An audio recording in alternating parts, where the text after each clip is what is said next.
Hello everyone. Well, in case you missed it, this is what happened in round two. We're going to take a look at two clubs who are going to be under the gun this week, and it's the Bulldogs and St Kilda.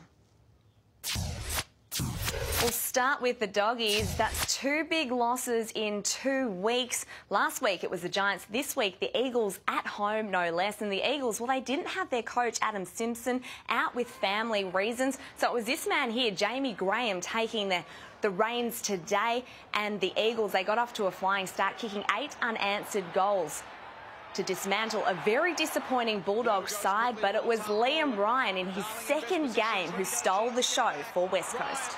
On the end of the handball, will run in on open goal.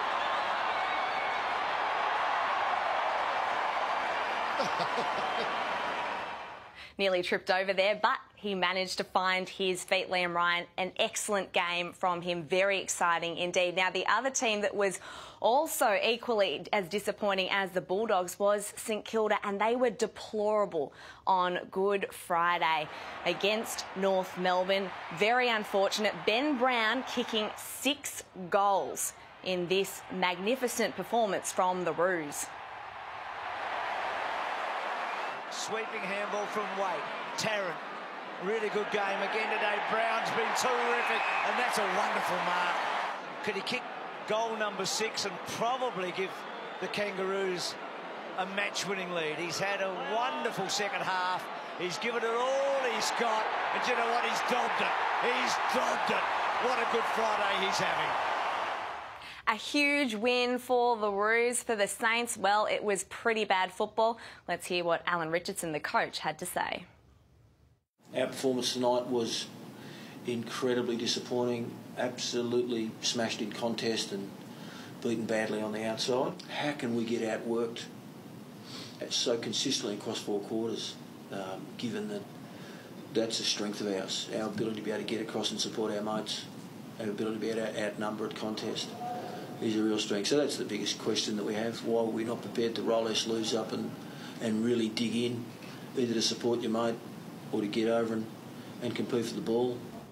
A very disappointing Alan Richardson there. So much so he called a Saturday meeting. The players were supposed to have 2 days off, a little Easter break, but unfortunately they got called in to the club to discuss just how poor they were. Let's hope they can rebound in round 3. But on to Port Adelaide. So much talk about them in the off-season given how hard they went during the trade period. Are they the real deal? Well, in round 2 they proved they pretty much are, beating Sydney in what was potentially game of the year. The intensity was so terrific. Ollie Wines, 35 disposals, 12 clearances and a goal. There was even some buddy brilliance from the Swans, but unfortunately it just wasn't enough for Sydney at their home ground. You can see here Ken Hinkley just throwing a piece of paper in disgust.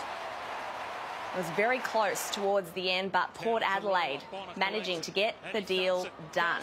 High, it's over the top, it's home, and Port Adelaide might be as well.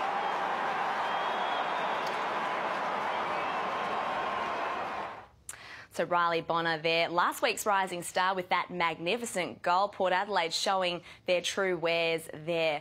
All right, well, the big news out of the weekend were a couple of injuries. Now, if you don't like graphic content, then you should probably look away right now. And the Collingwood Giants game was carnage at the MCG. We start with Tim Broomhead here, breaking not only his tibia but also his fibula, a double lead break. He's had surgery. You can see him here off to hospital. He had the green whistle. He was feeling good at that point. And then moments later, another ambulance had to be called, this time for Giants star Tom Scully. You can see there his ankle, just getting crushed under the weight of his body. A broken ankle for him, his season in doubt. Darcy Moore injured his hamstring and missed the second half of that game. Matt Crouch also has a hamstring injury. David McKay with concussion. Ben Cunnington also with a hip injury. So those are some of the injuries that we've had round 2. Matthew Cruiser, a late withdrawal as well from the Carlton Gold Coast game. A little bit of a concern for Brad Hill and Adam Sard in the Fremantle-Essendon clash, but they should be okay. Well, the Pies, given that they had lost Broomhead and then Darcy Moore. They were 2 men down on the bench, but they seemingly managed to stick with the Giants at the G. And it was really a terrific performance, given they were so down on men. And it was very tight in the end, but in the end, the Giants' class just proved way too strong.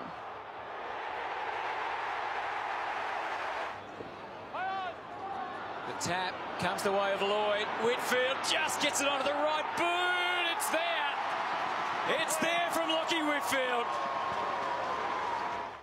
Alrighty, it's now time for one of my favourite segments, Hot and Cold. And there was one man who was just absolutely on fire in round 2, Tom Lynch, the Gold Coast co-captain. We know that he is hot property this season. He's a free agent. Every Victorian club wants him to come and play for them. And boy, he put his price up. 8 goals against the Blues. In towards full forward. Lynch for number 8. Around the body he goes. And he's got it.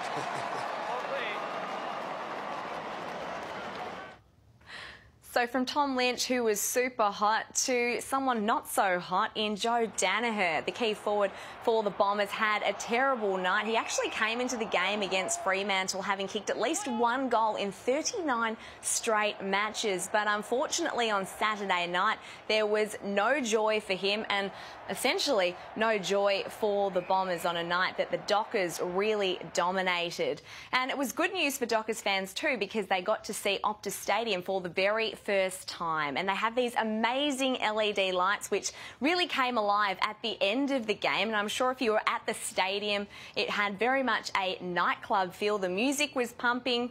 The lights were flashing. That's all good if you're at the ground, but if you're sitting at home on your couch, you could barely see Peter Bell interviewing Bradley Hill, and you couldn't even hear him. So they might need to rethink that, but I guess from a spectator's viewpoint, it was electric atmosphere at Optus Stadium. All right, let's move on to a game that was played at the Gabba on Saturday night, and that was Melbourne up against the Brisbane Lions. And the Lions, well, they were impressive once again. The D's started well, and they really got off to a flyer. But then the Brisbane Lions slowly worked their way back into the game. Jesse Hogan had kicked quite a few goals, but it was fantastic from the Lions, and they had D's fans very, very nervous until late in the game when Jeff Garlett and Jesse Hogan combined to put the game beyond doubt.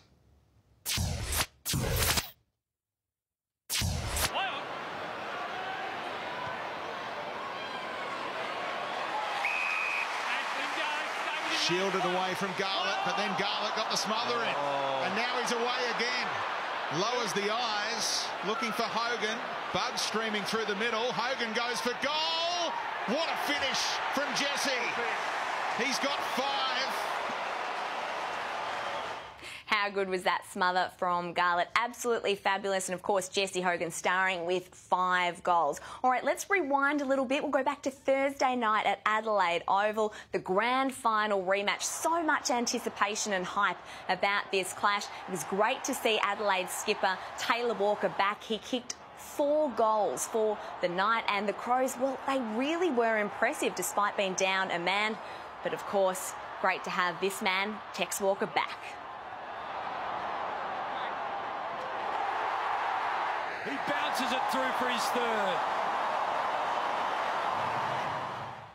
So while that was an excellent part of the game in terms of Adelaide winning, there was sort of an ugly incident after the game, and it involved Damien Hardwick, the Richmond coach, walking through the crowd after the match. And unfortunately, an Adelaide Crows fan has made a comment which Damien has basically not enjoyed at all, and he's gone back at the fan. The AFL is investigating this. They'll decide after Easter whether they take any further action or not. Damien hit up at the airport the next day. He didn't want to talk about what was said, but we can tell you it was something along the lines of, "It's not so funny now that you're at the that you're not at the MCG any longer." So who knows what is going to happen with that one, but Damien Hardwick certainly not happy with that Adelaide Crows fan. From one coach to another, and, well, Chris Fagan probably should have done the talking here rather than letting his fist do the talking. He even says sorry there to his desk for bashing that one. He probably needs to go on the injury list as well. So Bad luck for Chris Fagan in that situation. Let's take a look at the ladder now. And it's the Giants on top. Port Adelaide doing so well, also undefeated. And Gold Coast, a surprise packet so far. West Coast rounding out the top 8. As we look at the bottom part of the ladder, the Sydney Swans, Essendon, and then Carlton and the Western Bulldogs, 2 of 4 clubs yet to have a win so far this season. But of course, there's plenty more football to come, and that is Easter Monday, the blockbuster between Geelong and Hawthorn. Danger Woodlett, for the first time, will take to the field, and I know Cats fans are super excited about the superstar trio taking to the MCG for the very first time this year. We'll have full coverage of that game right here on afl.com.au. Thanks so much for joining us. We'll see you next Sunday for In Case You Missed It.